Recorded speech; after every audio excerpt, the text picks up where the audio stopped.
नमस्ते नमस्कार, मेरा नाम है संदीप कुमार शुक्ला। आप देख रहे हैं क्लास 24 एसएससी एग्जाम्स। जैसा कि आपको मालूम है कि 1 दिसंबर है आज, 1 दिसंबर 2022, और आज से शुरू हो चुका है एसएससी सीजीएल का एग्जाम। एसएससी सीजीएल का 3 शिफ्ट का पेपर हो चुका है। पहले शिफ्ट का हमने एनालिसिस कर दिया है, दूसरे का कर दिया है। पहले शिफ्ट का स्पेशल 10 मिनट का वीडियो मैंने बना दिया है। एसएससी सीजीएल 1 दिसंबर 2022 को पहले शिफ्ट में आने वाले जीके के क्वेश्चंस का वीडियो कर चुका हूं। दूसरे शिफ्ट में आने वाले जीके के क्वेश्चन का भी वीडियो कर चुका हूं, जाकर देख लीजिएगा। 10-10 मिनट का है, अलग से मैंने प्लेलिस्ट बना दी है। डेट वाइज, शिफ्ट वाइज मैंने अलग से प्लेलिस्ट बना दिया है। अभी तीसरा वीडियो कर रहा हूं, एसएससी सीजीएल 2022 1 दिसंबर 2022 को तीसरे शिफ्ट में आने वाले जो जीके के क्वेश्चंस हैं, जो बच्चों ने हमें बताया है व्हाट्सएप के माध्यम से, टेलीग्राम के माध्यम से, फोन कॉल के माध्यम से, वो सारे क्वेश्चन हम यहाँ पर आके लेकर आ चुके हैं। चैनल में नए हैं तो चैनल को सब्सक्राइब जरूर कर दीजिएगा, वीडियो को लाइक करके वीडियो को जरा शेयर कर दीजिएगा ताकि थोड़ा सा आप हमें सपोर्ट कर सके। चलिए शुरू करते हैं क्लास को। पहले स्टार्ट कर दूं भाई कि पेपर कैसा आया था। तो 25 क्वेश्चंस आए थे। जनरली 25 क्वेश्चन यार आपको मालूम ही है। 25 क्वेश्चन में जो थर्ड शिफ्ट का पेपर था वो भी बिल्कुल सेम जैसा सीजीएल का ट्रेंड है वही हो रहा है। 15 से 18 क्वेश्चन के आसपास ऐसे क्वेश्चन थे जो इजी थे। मतलब अगर आपने ठीक ठाक पढ़ाई की है तो 15-18 क्वेश्चंस में से आप एक दो गलत भी मान लो तो आप 12, 13, 14, 15, 16 क्वेश्चन कर सकते हो।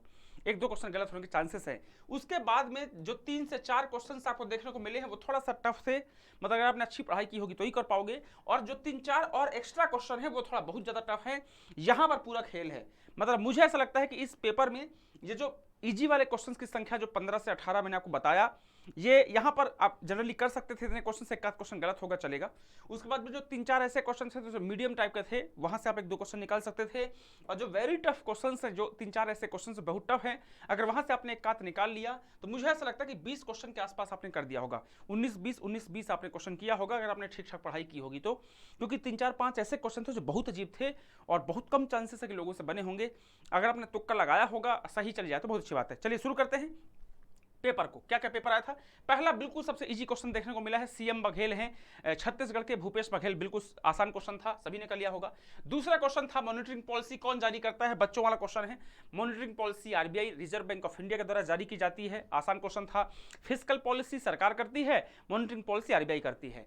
अगला क्वेश्चन था, नेक्स्ट क्वेश्चन था डांस के बारे में, बिरजू महाराज से संबंधित है। बिरजू महाराज जी की हाल ही में डेथ हुई है, वो डांस से संबंधित थे। सिंपल क्वेश्चन था। मुझे लगता है इस क्वेश्चन को जो मैंने शुरू को बताया ना 15 से 18 क्वेश्चन जो इजी वाले हैं वो इजी वाले क्वेश्चन ये हैं। नेक्स्ट क्वेश्चन क्या था, अगला सवाल था नर्मदा की सहायक नदी। उसमें जो ऑप्शन थे उसमें तवा नदी जो है वो नर्मदा की सहायक नदी है।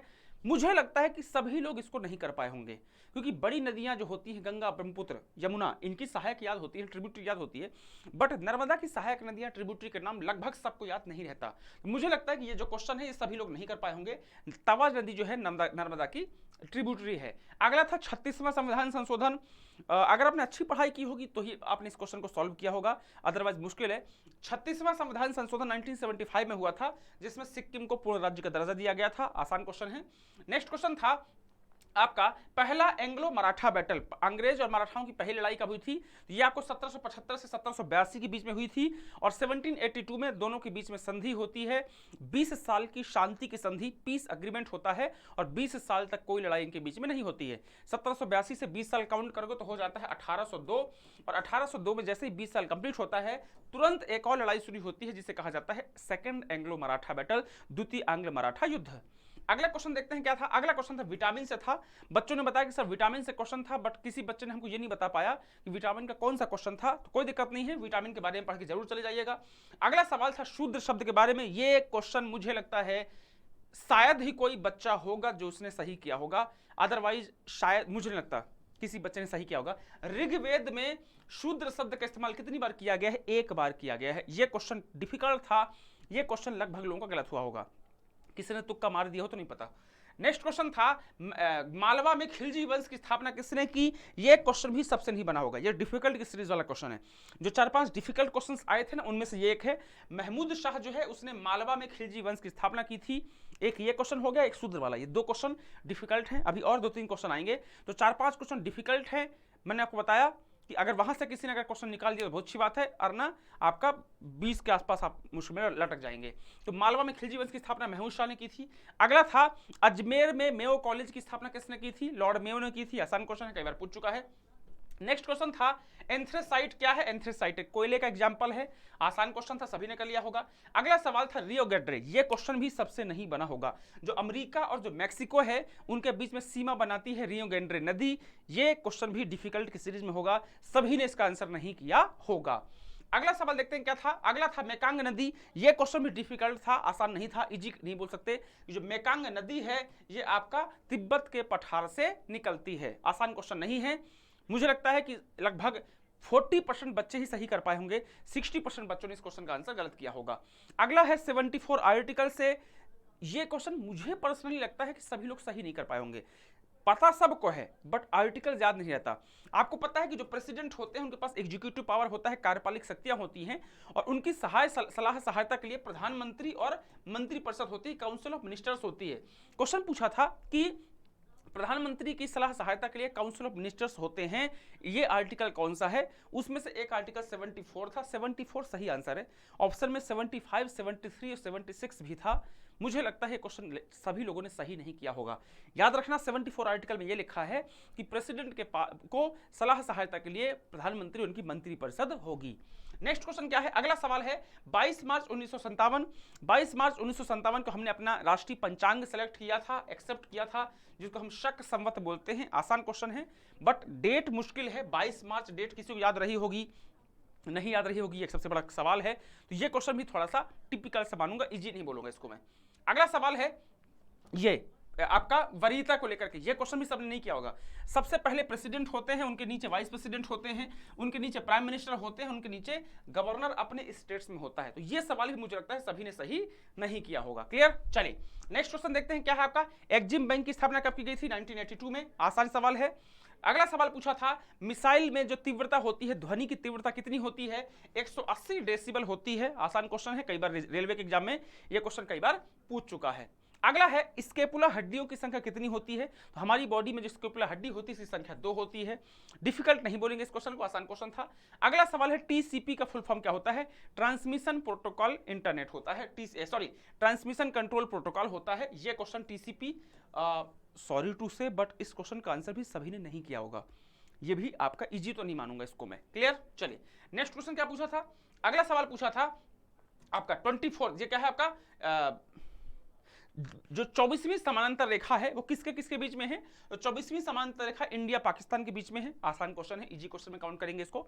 अगला है कि जो खार्तूम है वो किस नदी के किनारे है? आसान है, कई बार एग्जाम में आ चुका है। नील नदी जो है, जो नाइल नदी है, उसमें खार्तूम किनारे स्थित है। अगला है गुरुजी किसे कहा जाता है? गुरुजी, तो गुरुजी किसको बोलते हैं? एमएस गोलवलकर जी को गुरुजी कहा जाता है, आसान क्वेश्चन है, डिफिकल्ट नहीं बोलेंगे। अगला सवाल है राष्ट्रीय सांख्यिकी दिवस किनके जन्म दिवस पर मनाया जाता है? तो जो राष्ट्रीय सांख्यिकी दिवस है, नेशनल स्टैटिस्टिकल डे है, वो पीसी महालनोबिस जी के बर्थडे पे मनाया जाता है। अगला सवाल है काशी यात्रा योजना किस राज्य ने प्रारंभ किया है? ये क्वेश्चन भी इजी नहीं मानेंगे। याद रखना इजी क्वेश्चन की संख्या 15 से 18 है, उसके बाद भी जो 6, 7, 8 क्वेश्चन बचे हुए हैं वो डिफिकल्ट हैं, उन्हीं में से एक है काशी यात्रा योजना। काशी यात्रा योजना सबको याद नहीं रहा होगा, ध्यान रखना। अभी मैं जो पेपर बता रहा हूं क्वेश्चन में, इसमें 5-6 से क्वेश्चन मैंने बता दिया जो डिफिकल्ट है, वो सबने सॉल्व नहीं किया होगा, और जिसने वो सॉल्व किया होगा वो 20 प्लस करेगा, 25 में से 20 प्लस क्वेश्चन करके ले जाएगा। कर्नाटक का है। अगला सवाल है आपका अंबिका राव किससे सब अभी निधन हुआ है? अंबिका राव का, ये एक्टर थी, फिल्म एक्ट्रेस। अगला सवाल पूछा था गेल का हेड कौन है? संदीप कुमार गुप्ता गेल के हेड हैं, आसान क्वेश्चन है, अपॉइंटमेंट से हमेशा आता है। अगला था इजराइल का पीएम कौन है? यायर लिपिड जो है वो इजराइल के पीएम हैं। क्लियर? चलिए, तो ये क्वेश्चंस मैंने बताया है, हमने स्पीड में बताया है ताकि हम बेवजह टाइम वेस्ट ना करें। हमारा काम ऐसे नहीं होता दुनिया जैसे करती है कि खड़ी हो गई, 25 लोग खड़े हो गए, चिल्ला रहे हैं, फालतू कुछ भी क्वेश्चन करा रहे ना। पॉइंट टू पॉइंट बात करना, क्लास 24, ऑथेंटिसिटी का नाम क्लास 24 है। अपन ये नौटंकी नहीं करते, 20 लोग खड़े हो गए, कुछ भी कहानी चल रही है, नौटंकी चलना। 10 मिनट का वीडियो करना है, 10 मिनट में आपको सारी जानकारी देना है, बात खत्म हो गई। एसएससी सीजीएल का पहले शिफ्ट का जीके का क्वेश्चन करा चुका हूं, दूसरे शिफ्ट का जीके का क्वेश्चन करा चुका हूं, ये तीसरे शिफ्ट का जीके का क्वेश्चन है। 3 वीडियो हो चुके हैं 1 दिसंबर 2022 के, शिफ्ट 1, शिफ्ट 2, शिफ्ट 3, शिफ्ट 4 भी करा दूंगा। एसएससी सीजीएल 13 दिसंबर तक चलेगा, सारे के सारे शिफ्ट का जीके का सेपरेट वीडियो आपको मिलेगा, सेपरेट प्लेलिस्ट मिलेगी, जाकर के देख लीजिएगा। क्लियर है? तो ये वीडियो इंपॉर्टेंट था, इसको आप देख लीजिएगा। पेपर एनालिसिस की बात करूं तो पेपर ठीक था। 25 क्वेश्चन में से मैंने बताया जैसे कि 15 से 18 क्वेश्चन इजी थे, कर लिया होगा। अगर 15-18 क्वेश्चन में अगर एक आध क्वेश्चन भी गलत हुआ तो 15-16 नंबर भी अगर आपने पा लिया यहाँ से, और जो डिफिकल्ट क्वेश्चन में से 2-3 नंबर अगर आपने निकाल लिया तो आप मोटा मोटा 19-20 क्वेश्चन के आसपास हैं। 19-20 क्वेश्चन ठीक है, अगर आपने जीके में 19-20 क्वेश्चन सही कर दिया, फिर मैथ्स, रीजनिंग, इंग्लिश बचता है, वहां पे अगर आपने 19-20 निकाल लिया तो 75 प्लस अगर है तो आपका काम हो जाएगा। क्योंकि जनरली जो कट ऑफ जा रहा है वो आपका 130-35 के आसपास इमेजिन हो रहा है। अभी इतिहास जो एसएससी सीजीएल का रहा है पिछले 5-6-7 सालों का, 135 के प्लस अगर करते हैं, 140 प्लस करते हैं तो आपके चांसेस बन जाते हैं। मुझे लगता है कि अगर आपने 75 सही किया होगा, गलती नहीं हुई होगी, आपका काम हो जाएगा। अभी मिलेंगे नेक्स्ट वीडियो में।